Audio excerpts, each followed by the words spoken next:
Baiklah, pemirsa Rio TV dan para undangan yang kami hormati, kembali kita lanjutkan diskusi kita pada malam hari ini, bagaimana terus bisa membangun tradisi kesusastraan itu di mana saja, tidak hanya di kampus.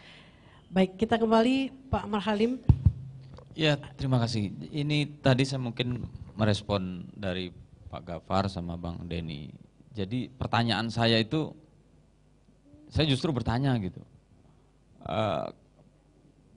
perguruan tinggi kita ini salah atau bagaimana gitu. Pendidikan kita ini salah atau bagaimana gitu. Kita masuk, saya dulu kuliah di Syariah Pak, justru terbalik dengan Bapak. Di Syariah perbandingan mazhab dan hukum di IAIN Imam Bonjol Padang, semester 5 pindah ke ISI, Institut Seni Indonesia Yogyakarta, mungkin berbalik gitu. Saya tidak menemukan tidak menemukan keinginan saya di Syariah, kemudian saya ke ISI. Apa yang salah dengan dunia pendidikan kita gitu? Orang politik bukan dari sospol, orang sastra bukan dari sastra, orang bisnis bukan dari ekonomi. Ini dunia apa ini? Dunia pendidikan kita nih kalau hanya sekedar mencari sarjana, ya betul lah orang menjual-jual sarjana itu. Menjual pakai duit, beli, selesai sebenarnya. Untuk apa lama-lama? Itu yang sering saya beri pancingan diskusi dengan mahasiswa saya gitu. Kalau Anda berlama-lama di kampus ini hanya untuk mencari sarjana dan tidak pernah membaca buku sastra, padahal dunia Anda bahasa dan sastra, tidak pernah membaca buku sastra, lalu ngapain gitu? Ngapain di sini? Berlama-lama menghabiskan waktu, usia, umur, tenaga gitu. Itu sering saya ajak diskusi anak-anak. Dan itu saya kira komprehensif lah persoalannya ya. Mungkin betul bahwa dunia seni itu, terutama dunia seni, tidak aneh kalau dalam dunia seni justru, dunia sastra. Siapapun boleh masuk. Karena setiap orang lahir juga sudah dengan bakat seni di dalam dirinya. Apakah dia mau mengembangkan atau tidak itu urusan dia. Artinya dunia seni bisa dimasuki oleh siapapun, maka dunia penyair pun siapapun boleh masuk gitu. Ini dunia orang lalu lalang sebenarnya. Siapapun bisa menulis puisi, siapapun bisa membaca puisi. Tinggal apakah puisi dia berkualitas secara akademis, secara teoritis atau tidak gitu. Ini kan standar-standar yang sebetulnya ambigu juga yang bisa kita buat gitu. Dan inilah dunia kita hari ini, dan saya kira itu real juga Bang Denny, realitas kita hari ini. Bahwa orang sastra akhirnya juga tidak mesti kuliah di sastra. Akhirnya saya bilang, ya sudahlah Anda tidak mesti kok kuliah di sastra untuk menjadi penulis, siapapun. Gitu. Di depan anak-anak SMA yang kuliah di SMK misalnya, di sekolah di SMK, saya juga bilang ya sudah, jangan, Anda bisa menulis dengan latar belakang apapun. Saya tadi sore mendapat messenger dari seseorang di Selat Panjang, anak SMP. Pak, saya mau bertanya, bagaimanakah standarnya bisa dimuat di Rio Pos 1? Saya tamat SMP, tidak nyambung sekolah, tidak kuliah. Orang-orang di kampung saya mengejek saya tidak mungkin bisa jadi penulis Pak, tidak mungkin bisa jadi penyair. Ini bagaimana Pak? Gitu. Ini kan pertanyaan yang hadir dari mereka yang memang minat menulis, padahal dan di realitas di lingkungan masyarakat menghendaki seorang penulis, seorang penyair lahir dari lingkungan sastra juga, kampus sastra. Ini kan ambigu juga ini persoalan yang kompleks di dalam dunia kita gitu. Apalagi orang politik, dia ya tidak tahu bagaimana orang-orang politik tapi kuliahnya bukan di sospol. Apakah dunia politik juga sama dengan dunia kesenian? Jangan-jangan dunia dalam tanda kutip bisa dimain-mainkan, kata Bang Denny gitu. Bisa berbohong dalam tanda kutip gitu. Siapa yang bisa berbohong dalam tanda kutip, maka bisalah dia berkesenian. Atau samakah dia dengan dunia politik? Pertanyaan saya.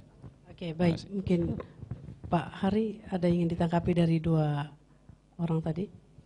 Iya, saya merasakan yang sama ya. Seperti yang saya katakan tadi tentang bagaimana guru-guru tadi mengajarkan ke siswanya, seperti itu. Di luar sastra, kenapa bahasa Indonesia itu menjadi beban bagi anak-anak saat ujian nasional misalnya? Saya menemukan fakta yang memang akhirnya itu membuat saya sedih ya. bagaimana seorang guru, hal yang dasar yang itu mungkin tidak keluar di ujian nasional, tapi itu perlu tahu. Menggunakan di, ke, yang benar saja banyak yang salah. Seorang guru, itu terlihat bukan dia ngomong, tapi terlihat dari praktek ketika dia menulis karya. Misalnya pelatihan menulis cerpen, harus menulis karya cerpen. Terlihat bahwa si guru tadi, dan itu saya kira 50-60% mereka seperti itu, tidak tahu menggunakan ke, di yang benar, yang seharusnya menjadi awalan, yang seharusnya menjadi kata depan dan sebagainya, seperti itu. Tidak tahu. Kalau itu terjadi saat ujian nasional atau ujian sehari-hari, apakah dia bisa membenarkan ketika muridnya melakukan kesalahan? Sama seperti yang dijelaskan oleh Bung Maralim tadi, bahwa hal yang sastra ketika perguruan tinggi, seperti saya jelaskan dari awal tadi, hanya untuk mengambil ijazah ya selesai gitu. Ya itu saja. Aplikasinya ya ketika dia guru bahasa dan sastra Indonesia di sekolah, ya seperti saya katakan tadi, tidak tahu bahkan nama, jangankan karya ya, nama saja tidak tahu. Jangankan dia tahu oh amuk kapak, jangankan dia tahu hikayat batu-batu ya, atau dan sebagainya. Jangankan dia tahu dikalahkan sang Sapurba judul novelnya Edi Ruslan misalnya. Lah orangnya aja dia tidak tahu. Jangankan dia tahu karya bahasa Indonesia anaknya ini benar atau salah. Lah dia dike saja tidak paham. Dan itu terjadi, ini real saya kira. Menurut saya, real. Nah, lalu bagaimana? Apakah perguruan tinggi kita tidak mendidik mereka? Kalau saya ngomong tidak mendidik, pasti dosen-dosen marah. Pasti. Tetapi itu kan muncul dari kita sendiri, dari si mahasiswa tadi sendiri, dari teman-teman dari perguruan tinggi yang tadi hanya untuk mendapatkan ijazah. Maka benar kalau kemudian banyak perguruan tinggi yang rektornya sampai sekarang diusut oleh kejaksaan misalnya. Itu saja, terima kasih. Oke, baik, menarik sekali. Baik, kembali ke diskusi kita pada malam hari ini untuk menutup seksi talkshow sastra kita. Mungkin Pak Marhalim sebagai quotation di akhir sesi mungkin ini. Kita sebenarnya memang tidak sedang bicara bahwa kampus sastra harus melahirkan penulis. Kita tidak sedang bicara itu. Tetapi apakah sebenarnya peran kontribusi kampus sastra untuk melahirkan dan menggerakkan dan mengembangkan ke tradisi kesusastraan kita? Pertanyaannya kan itu. Kalau tadi kita ke sana kemari, ya itu oke lah, itu persoalan kita. Tetapi sekarang yang menjadi fokus adalah apakah perannya untuk melahirkan dan melahirkan generasi menulis kita. Minimal 3 itu yang saya sebut. Kalaupun dia tidak melahirkan pengarang, dia melahirkan kritikus. Tidak pun dia melahirkan kritikus, melahirkan pembaca jadilah. Jadi sekian kampus yang ada di sini pembaca sastra semua, selesai itu. Kita penulisnya senang semua. Begitu buku terbit laku semua gitu. Nah, saya kira itu dan terima kasih. Terima kasih Pak Hari B. Koreon. Ya.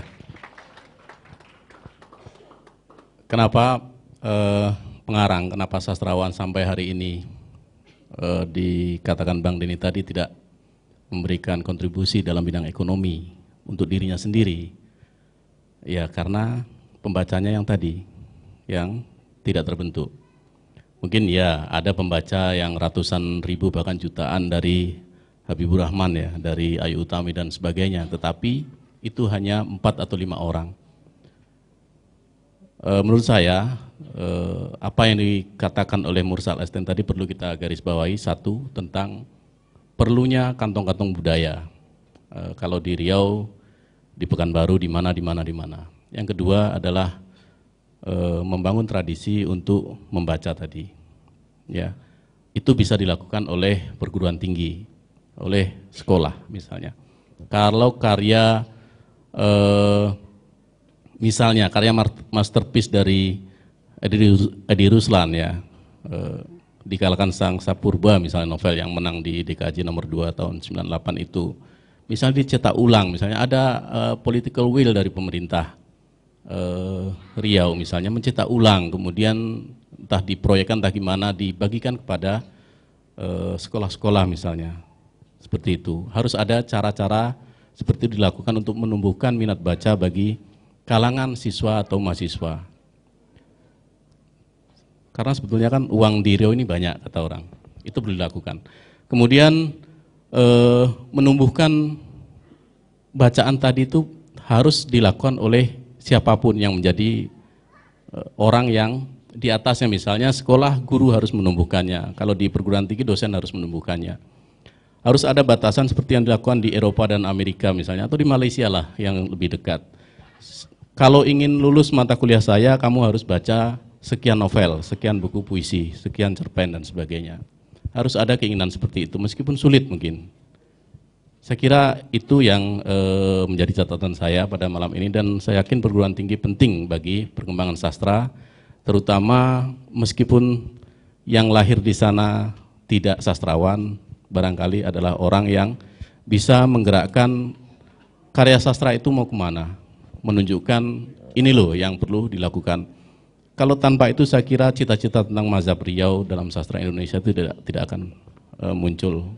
Kalau itu tidak ada laluan, tidak ada arah yang diarahkan seperti itu. Harus ada kritikus yang bisa melakukan itu. Itu saja, terima kasih. Baik, terima kasih Pak Hari B. Kuriun dan Pak Marhalim Zaini, bincang-bincang sastra kita. Kita berikan tepuk tangan yang meriah untuk dua orang narasumber kita. Demikian sesi talkshow sastra kita. Semoga tradisi kesusastraan ini tetap terus bisa kita bangun di mana saja. Terima kasih.